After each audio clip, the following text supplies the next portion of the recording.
Good morning, Sir Thomas. My name is Darren Christian from 12th Science, and I'm going to tell you about a story from West Java called Tangkuban Perahu. Once upon a time in West Java, lived a beautiful girl named Dayang Sumbi with her son named Sangkuriang and her husband named Tumang. Tumang used to be a god, but because he made a mistake in heaven, he was cursed to be a dog by Sang Hyang Tunggal, or the Almighty God. He must come down to earth and meditate to beg for forgiveness so that Tumang can return to his original form. Dayang Sumbi was a princess of a kingdom, but she was exiled by his father. Her exile was her own request because many men were fighting with each other because they wanted to marry Dayang Sumbi.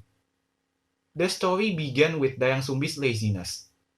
One day, when Dayang Sumbi was weaving, one of her string fell into the lake, and she was very sad, because the string was one of her best strings. Then, she promised to herself that whoever found the string, if a man, would be her husband, and if a girl, would be her sister. Unexpectedly, Tumang, her dog, was the one who came to bring the string for Dayang Sumbi.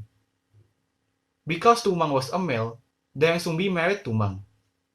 From their marriage, Dayang Sumbi got a son named Sangkuriang. Sangkuriang had a hobby, and it is hunting in the forest. One day, Sangkuriang and Tumang went to the wood for hunting, because he promised his mother to bring a deer's heart. After many attempts, he didn't get any deer, and he got stressed. When he saw Tumang, he killed Tumang with his knife and gave Tumang's heart to his mother to be cooked. After Dayang Sumbi cooked and ate with her son, she realized that Tumang was not home and asked Sangkuriang for Tumang's location. Because Sangkuriang didn't have any good answer to reply his mother's question, he replied to his mother, "Tumang had been our meal today, Mom, because I didn't get any deer." Dayang Sumbi was very angry, then took a spoon and hit his son's head with the spoon until it bled. Sangkuriang was shocked and annoyed because Dayang Sumbi loved Tumang more than himself. After that incident, he went away to wander from his home. Then, Dayang Sumbi regretted what she had done to her only son. A few years had been passed. When Sangkuriang on his journey, he grew into a handsome and a great hunter. One day, he went to the wood to hunting and suddenly met a beautiful girl in the wood, and the girl was Dayang Sumbi.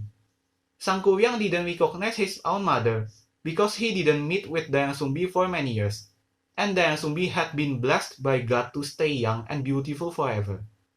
In short, they fell in love with each other, and Dayang Sumbi also didn't know that he is her own son because he had been grown up.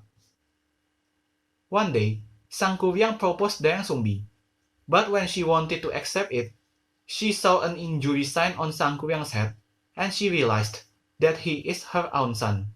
Spontaneously, she refused Sangkuriang's marriage proposal.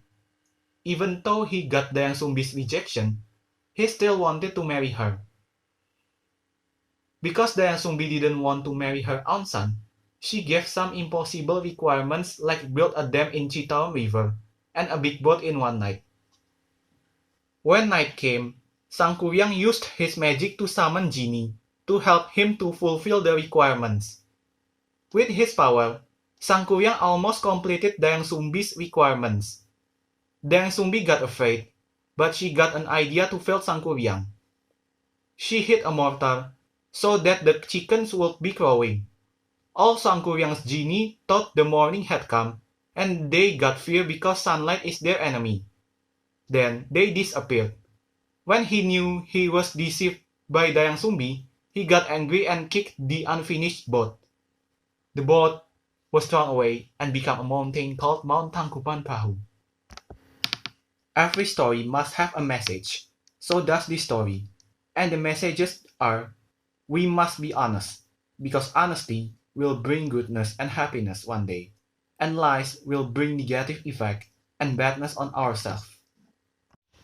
Thank you, Sir Thomas, for listening to my story.